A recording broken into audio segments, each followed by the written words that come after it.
Hey everybody, welcome to another episode of Memes of the Week. If you want to catch the latest Memes of the Week videos, then subscribe to me over at MGTOWTV. Link is in the description. Plus you get content from people like Turd Flinging Monkey and Terrence Pop, just to name a few on the platform as well. Also, before I get on with the memes, first a word from today's sponsor, Profit Specialist Group. Why let some woman use her points to fly her dog to Fiji first class? If you're a business owner, stop paying for your customers' reward points, bonus air miles, and cash back. Robert Rivera is a fellow MGTOW that helps businesses that take credit card payments get rid of those fees you pay to the bank.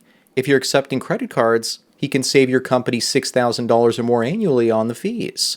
Watch the tutorial video or visit the Cash is King CC website. These sponsor links are in the description. And now on with the memes. This week's first one is a story about how Eminem dissed Michael Jackson, and MJ didn't say anything. Instead, he got even in a sneaky way by purchasing the rights to Eminem's music, so he could get paid every time he performed. That was a pimp move on his part. He did the same to Paul McCartney and bought the rights to the Beatles albums. Except in that case, Paul didn't piss him off, and he just wanted to take the rights to the music anyway. Up next, when New York looked like Blade Runner 2049 from all the burning Canadian wildfires, many began saying that it's because Canada's women-only wilderness firefighting team did a training exercise on how to do a controlled burn, and the fire got out of control. While that did happen earlier this year, it didn't make the Orange Man's city orange. The fire that did this was in Quebec, and many think it was intentionally set by Canada's biggest blackface climate change activist, as there are satellite photos of 25 wildfires starting simultaneously. Number 3, I asked the question, would you? I guess the better question to ask is, would you if you could? At first I thought that these were knuckles for my hand, but I quickly asked the question, why are those fingers wearing sneakers? If this woman was interested in me, I would run away. Actually, I wouldn't have to run very fast because odds are she couldn't walk very far either. If it's even a she and not some sort of man in a moo-moo. The question after could would be how much she would actually have to pay you. Moving on, we have an oldie from OkCupid gathering data about when women met men and how they would rate their attractiveness on a scale of 1 to 7. This is telling me that it's worse than we think, that 90% of men are below average for women. And you just know that the top 10% of men are having a field day making alpha widows out there. If the top guys are wealthy and good looking, they could have tons of babies with them. But they usually aren't, so the human race is doomed until we find another solution. Number 5, we have Elle Fanning complaining that someone told her that she was unbangable at 16, and therefore she didn't get the film role.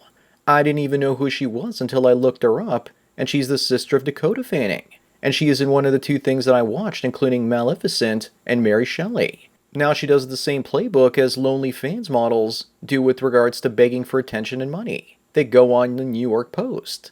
Maybe if she got a couple of implants, her career would inflate again. Up next, we got Nicole Mitchell, the lonely friends girl that used to be a pastor.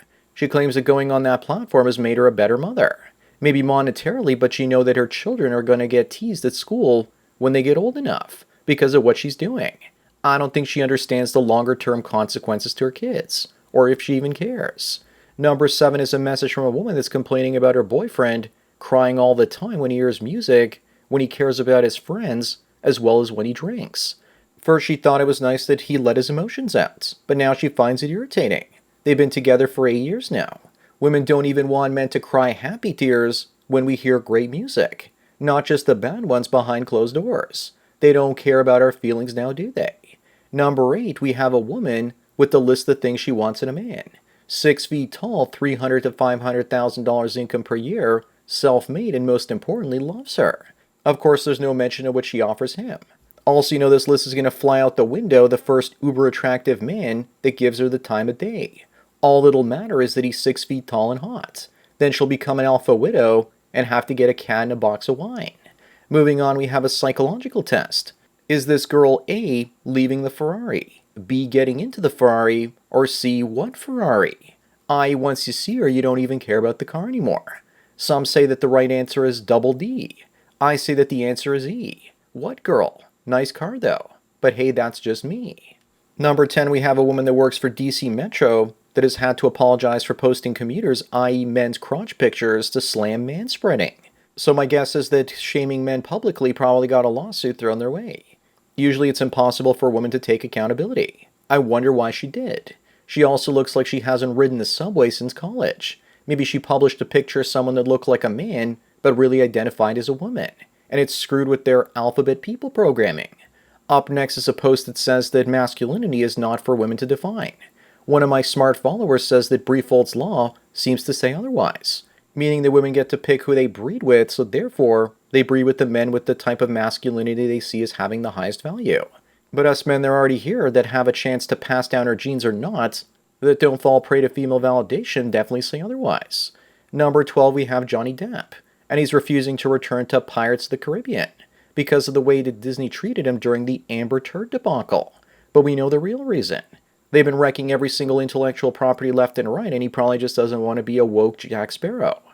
Moving on, we have Brian Sanchez, a guy from Georgia, that flew to Turkey and spent $100,000 to go from 6 feet tall to 6'7". Incels are wondering why he did that, because it doesn't make any sense to them. But it does make sense. Women say that 6'6" is their ideal height in a man now. So now it's going to be an arms race, more like a legs race, as more men get into the procedure, and being 6 feet tall will now become the new 5'9". Number 14, we have a woman complaining that ever since she started making OnlyFans money, she isn't happy, and now no man in the world is going to want her. Correction. No man that she wants is going to want her instead. There are plenty of other guys named Kumar that'll definitely want to coom in her. Plus, isn't it only 0.5% that make all the money on that platform? So she's lost access to the best men, and for very little moolah. No wonder she's unhappy. Up next, ask the question, why do women think this many tattoos is attractive? Your answers vary from things like trying to make themselves look like the men they want to attract, the way that a nice guy acts when he wants to attract a nice girl. These women looking like this aren't attracting the best men, just like the nice guys aren't attracting the best women, or any women for that matter. Plus, most tattoos are ugly, so it instantly shows you a woman that lacks creativity and has totally bad taste. Moving on, we have a man that stood up for a 6-hour flight so his wife could get some sleep. Trey, the woman posting this, says, now that's love. I disagree. That's slavery. Usually the flight attendants will tell you to sit down, but I'm guessing that in this scenario, it activated their female-owned group preference, so they let him stand. Simping has reached epidemic proportions. In the past, women like this would have been at the back of the plane or bus riding along with all the chickens. Now she's turning her husband into gonzo. Number 17, we have Amy. She was studying medicine and now apparently makes $12,000 a day from lonely friends. Now she's wondering if that's going to prevent a future medical career. In 5 to 10 years, no one will care if you have a body count of 1,000 that's been documented on camera, especially if she's making well over $300,000 a month. That basically equates to $4 million a year. So in only 3 or 4 years, she could have $10 million after tax. This is the trajectory our society is heading down. 10 or 20 years ago, no one would have hired you if you were covered in tattoos. Today, it's commonplace. If she continues on to medical school, she should specialize in infectious disease. That could be useful for her. Number 18, we have Lauren Southern sharing her story about how her ex-husband abandoned her and her son. How she was living in a trailer park for 2 years as a single mother. Apparently, Rollo Tomasi spoke with her husband behind the scenes. And apparently that's not true and that she lied about the story. But I can't confirm any of that. Apparently she was also medicated for ADHD. Those are actually her words and not mine. Her story sounds really familiar. Next, we have a woman that got pregnant in the 8th grade. And there she is with a man that she got pregnant with. But then there she is again graduating high school at the age of 19. And the child looks nothing like the father. I don't know what is worse. That the kid looks nothing like the father, or that the father is nowhere to be seen in this picture. Your guess is as good as mine. Also, you know that her parents are pretty much raising her son, so that's the only good thing out of all of this. Number 20, we have a woman that finally met the man of her dreams with goals, isn't full of himself, and talks about his feelings. But even with the perfect man in the end, she likes him only as a friend. As they say, never listen to what a woman says. Always watch what she does instead. This is how you know she's already an alpha widow. It seems that the perfect man can't live up to the perfect-looking man that she slept with in a drunken stupor at the age of 19. Cats and box wine it is then.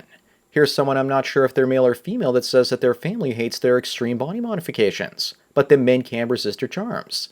If she is a she, then the only ones that couldn't resist her are the ones that are an easy lay. Give her 10 years and she'll be asking where have all the good men gone to. She's a fetish and not a long-term relationship or marriage prospect. I also wonder what her definition of man is. Number 22, researchers in Australia have determined for the first time that offspring can resemble the mother's previous partner, but only in flies, it seems. This is a new form of non-genetic inheritance, and it makes you wonder if the same thing might be in play with humans. Luckily, we aren't flies, unless you take Jeff Goldblum into consideration. Moving on, we have a liberal woman that's having a hard time finding masculine men to date who aren't conservative. Gee, I wonder why she doesn't like soy boy snowflakes. I thought that liberal women were strong and independent and didn't need no man. Also, why would a conservative man looking for a traditional submissive woman look for someone that's an evil oppressor and that believes in a philosophy that says that masculinity is toxic? Paradox much. Number 24, we have a woman that went to her ex-boyfriend's house to get her clothes, and she found another woman's undies in her pile. I guess the song Irreplaceable by Beyonce was originally written for a man. He must be a high-value man if women know he has or had a girlfriend and still wanted to get together with them. This woman also looks happy to know that her ex cheated on her. She looks like she's showing off instead of trying to shame him. Number 25, this week's last one, shows us the voodoo power of fake up and hair.